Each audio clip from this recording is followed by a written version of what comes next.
বৌমা, আমাকে একটু জল দাও তো, আর তোমার মাকে একটু ডাকো। এই তো বাবা, আমি এক্ষুনি আপনার জন্য খাবার জল আনছি, আপনি একটু বসুন। এই নিন বাবা আপনার জল। আর মা বাড়িতে নেই, একটু ছোট কাকিমাকে সাথে নিয়ে বেরিয়েছে। তোমার মায়ের সাথে কথা বলে সরস্বতী পুজোয় কি কি বাজার লাগবে আমাকে জানিও। আচ্ছা বাবা।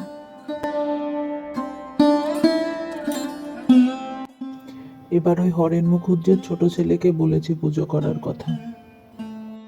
আমার দাদু ভাইয়ের হাতে খড়ি বলে কথা, পুজোটা একটু জাঁকজমক ভাবেই করবো।